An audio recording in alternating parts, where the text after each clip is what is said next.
kalau misalnya kita mungkin masuk di hall, apakah kita boleh nanti masuk ke kitchen, atau nanti misalnya ketika kita di kitchen apakah kita boleh masuk di hall, atau sebenarnya kerjanya dua-duanya seperti itu kan? Iya. Yang namanya kita walaupun sudah berpengalaman di restoran, ketika kita bekerja di restoran lain itu pasti caranya, standarnya, SOP-nya pasti beda ya. Beda dong. Nah, jadi kalau udah tentu nih posisinya, misalnya kita udah tahu nanti kita di kitchen atau kita udah tahu di hall.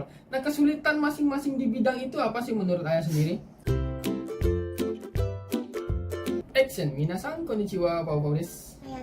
Oke guys, di video kali ini kita akan sedikit membahas yaitu tentang visa Tokutegino ya, khususnya di bidang restoran. Karena kan kita kerjanya di bidang restoran nih. Nah, jadi kan ada sebagian teman-teman tuh yang masih bingung ya, atau masih belum tahu nih. Misalnya udah lulus ujian Tokutegino di bidang restoran, udah ngurus visa, udah nyampe Jepang gitu kan. Mungkin belum nyampe Jepang, udah siap-siap berangkat ke Jepang gitu kan. Tapi masih bingung sebenarnya kerja di restoran itu ngapain sih? Apakah kita kerjanya itu di hall ataukah di dapur gitu kan?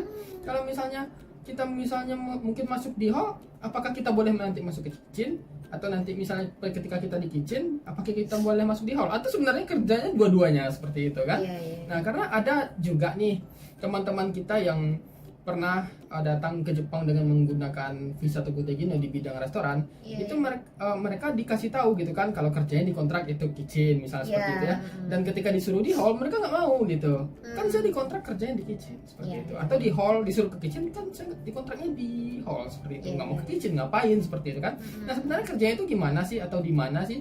Nah, jadi sekarang kita akan tanya ke Ayah. Maka dari itu buat teman-teman silahkan nonton video ini sampai habis.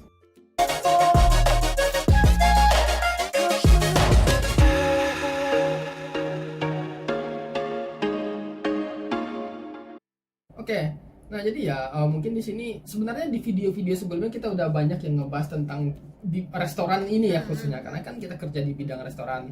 Nah, tetapi mungkin di sini kita akan lebih ngebahas tentang posisi pekerjaannya dan tingkat kesulitan pekerjaannya, karena kan ada juga sebagian teman-teman udah tahu posisinya di mana, takutnya nanti bisa nggak sih di bidang ini gitu kan, apalagi kita di bidang servis ngomong banyak gitu kan. Oke lah, kalau misalnya kita kerja di pabrik ya, gue nggak tahu persis ya kerja di pabrik seperti apa, tapi kan pasti mungkin briefing seperti itu kan, habis itu kerja lah sesuai dengan irama mesin seperti itu ya.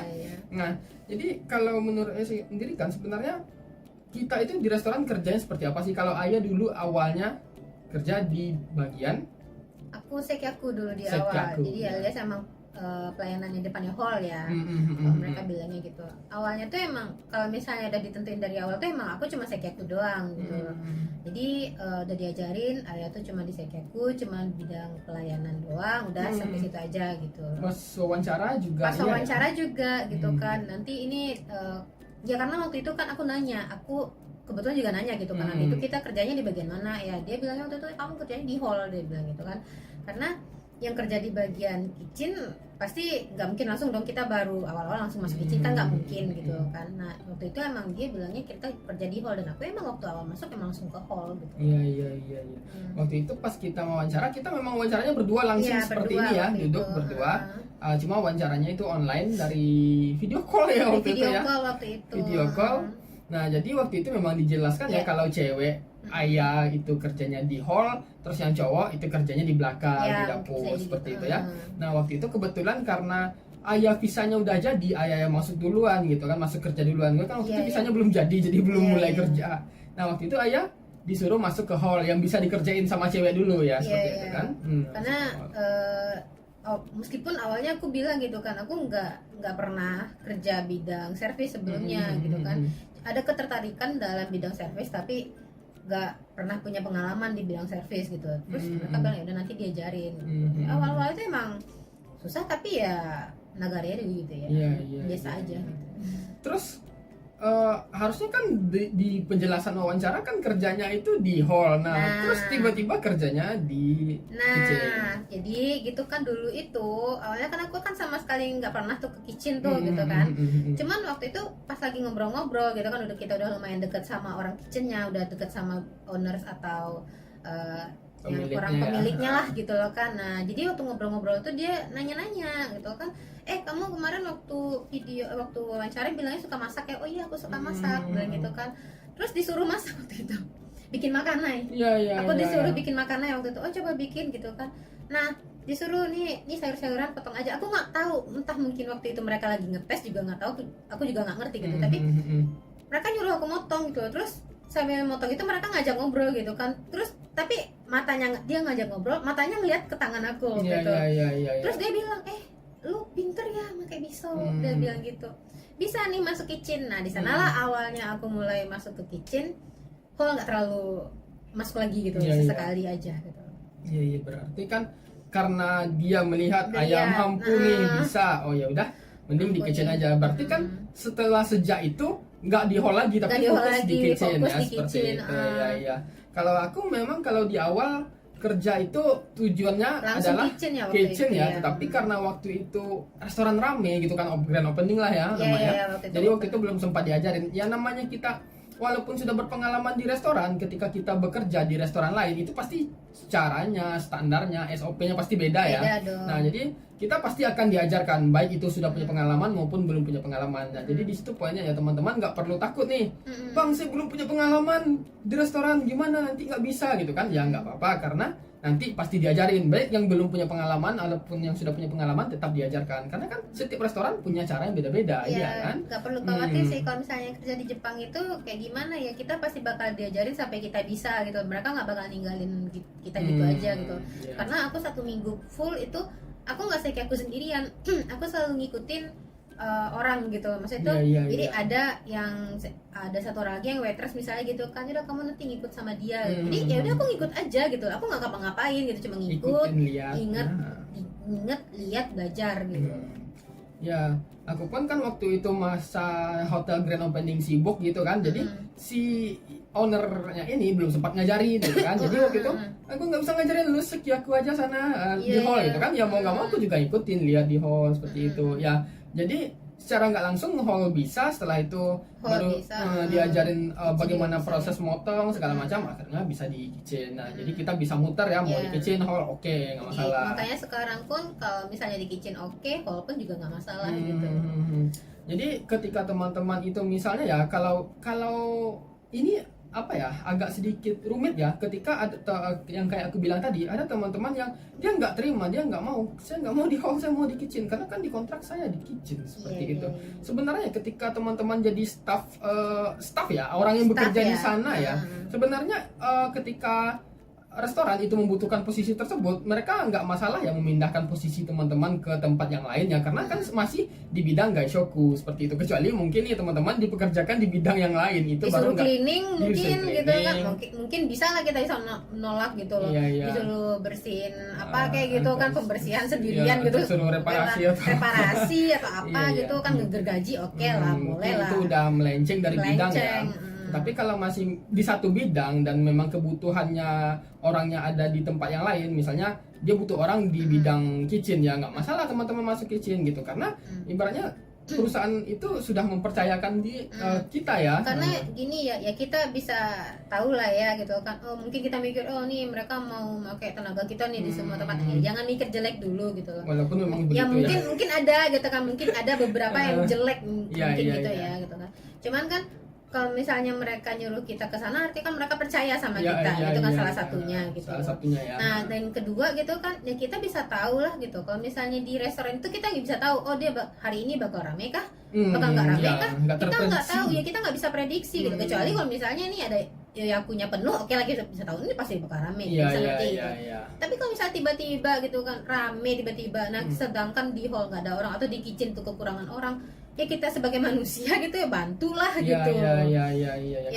Kesadaran kita sendiri gitu lah, ya bantulah gitu. Soalnya ya kita juga yang repot gitu kan, kita juga nanti yang repot soalnya. Tapi ini juga balik kepada sistem restoran masing-masing ya. Kalau misalnya restorannya itu banyak staff ya mungkin nggak masalah ya, mungkin teman-teman diposisikan di bagian kitchen ya, teman-teman fokusnya di sana aja. Ada mungkin satu lagi yang di bagian take out, mereka mungkin fokus di sana aja, yang bagian gorengan mereka fokus di sana aja, jadi nggak megang kerjaan yang lain gitu ya.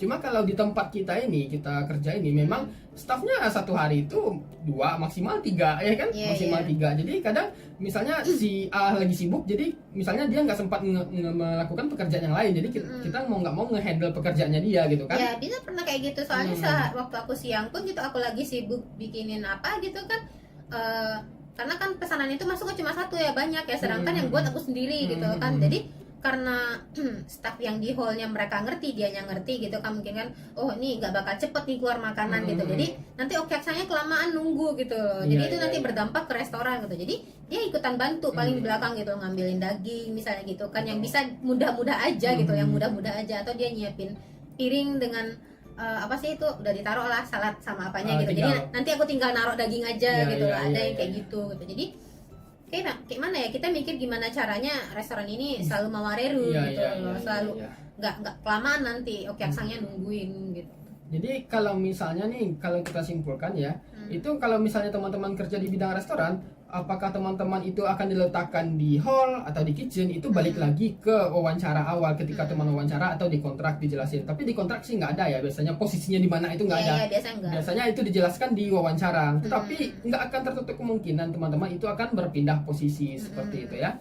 Jadi hal itu bukan hal yang aneh ya, wajar, karena teman-teman masih bekerja di bidang yang sama, yaitu gaishoku. Iya, karena balik lagi dia kan nggak nyuruh semuanya kita yang ngerjain gitu, bukan berarti oh kamu kerja di kitchen tapi juga kerja di hall gitu kan, staffnya nggak ada, kamu sendirian aja gitu ya. Oke lah, kita bisa marah di sana gitu loh. Tapi kalau misalnya masih tuker posisi saling aja gitu kan, saling ya. tutup menutupi gitu kan, saling mengurangi menutupi yang kurang gitu kan, nah itu nggak masalah sih. Terus kalau misalnya kan itu masalah posisi nih. Ya, posisi. Nah, sekarang kan kita kalau udah tentu nih posisinya, misalnya kita udah tahu nanti kita di kitchen atau kita udah tahu di hall. Nah, kesulitan masing-masing di bidang itu apa sih menurut Ayah sendiri? Kalau di hall sih kesulitannya paling apa ya?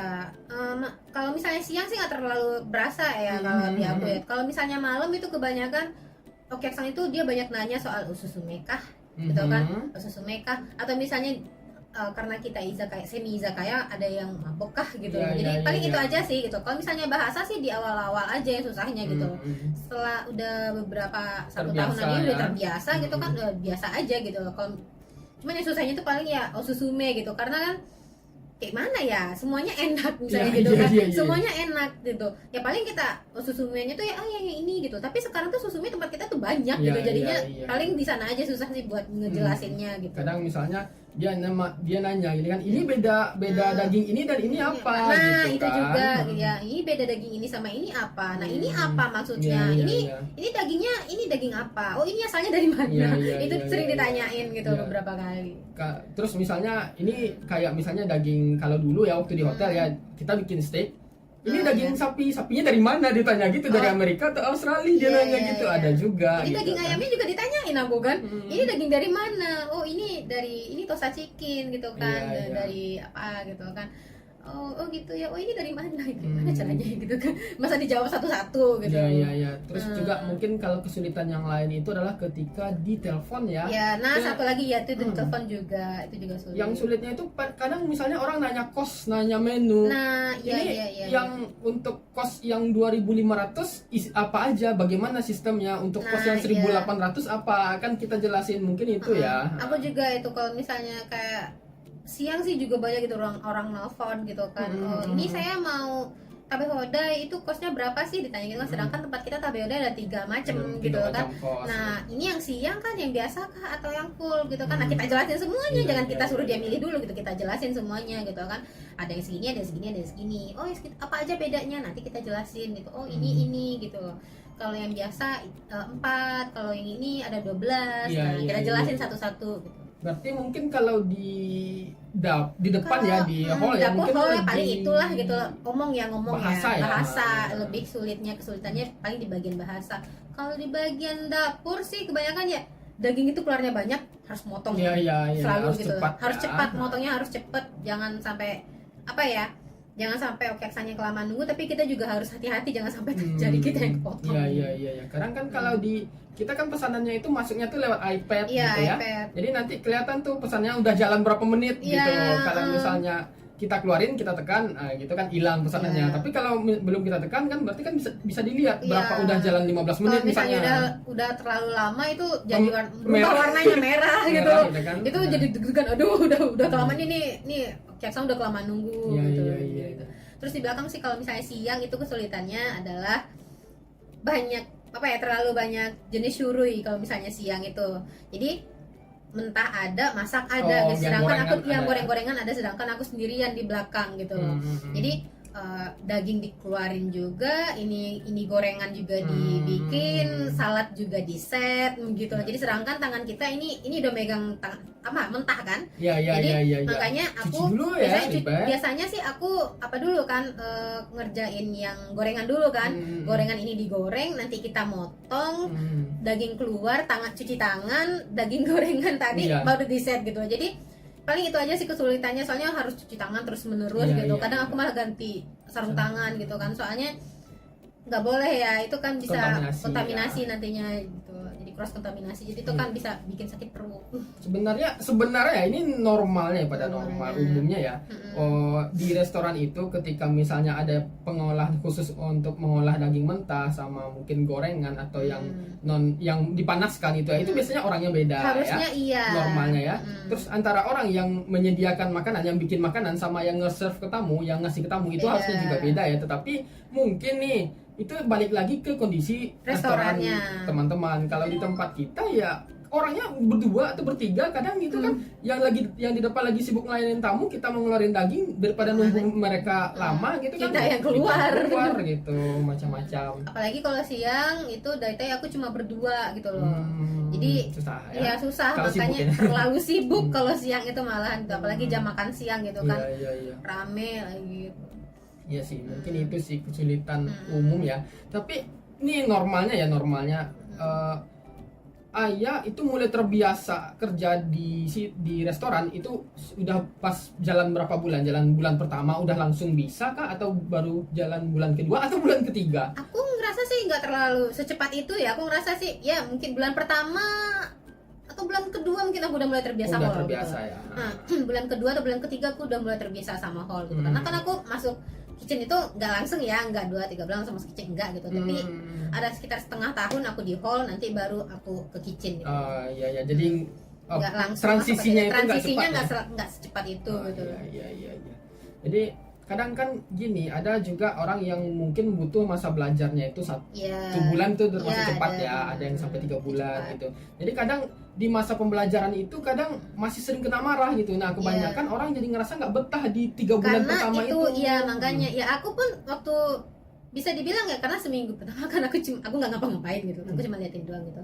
Bulan kedua minggu kedua aku mulai disuruh sendirian, tapi yang minggu kedua itu karena tantonya mungkin agak kurang sabaran gitu kan. Nah di sana aku yang sering kena bukan dimarahin sih enggak gitu, diomel aja gitu. Cuman itu yang bikin waktu itu aku sering bilang ke aku nggak betah jadinya gitu. Tapi masa iya aku langsung give up padahal baru mulai gitu kan. Nah bulan kedua, bulan ketiga udah mulai santai lah gitu lah, udah oke gitu kan. Jadi ketika kita udah terbiasa, mereka pun juga ikut santai sama kita. Iya, kita pun juga ini lu gimana sih caranya gitu ini. Nah kita juga bisa ngasih alasan lah kayak gini gimana caranya gini. Iya. Nah, gitu. Jadi lebih kurang sih seperti itu ya review kita ya untuk posisi di bidang restoran ya. Mau itu di hall atau di kitchen itu balik lagi ke restorannya memutuskan ya. Jadi kalau masalah kesulitan ya namanya kita orang baru ya, siapapun pasti butuh proses pembelajaran ya normal gitu. Sampai teman-teman terbiasa. Tapi kalau misalnya udah 4 bulan 5 bulan teman-teman nggak ngerti, mungkin teman-temannya yang harus dipertanyakan karena kan terlalu lama itu ya kalau menurut aku. Iya, jadi tapi aku rasa orang Indonesia nggak ada yang salah itu biasa sih. Kebanyakan orang Indonesia Jozu. Iya Jozu, orang Indonesia biasanya Jozu itu. Bisa langsung ya 1 bulan tuh biasa ngerti kok banyaknya. Iya aku iya. 1 bulan udah biasa dibiarin gitu, udah bisa dibiarin. Biasanya sih orang Indonesia seperti itu ya. Jadi jangan kecewakan orang Indonesia ya, teman-teman. Nah, jadi lebih kurang seperti itu ya pendapat kita, review kita tentang bidang restoran. Kalau sekiranya teman-teman masih punya pertanyaan, silakan tulis di komen, kita bakal jawab sebisa mungkin, dan sampai ketemu di video berikutnya. Kak.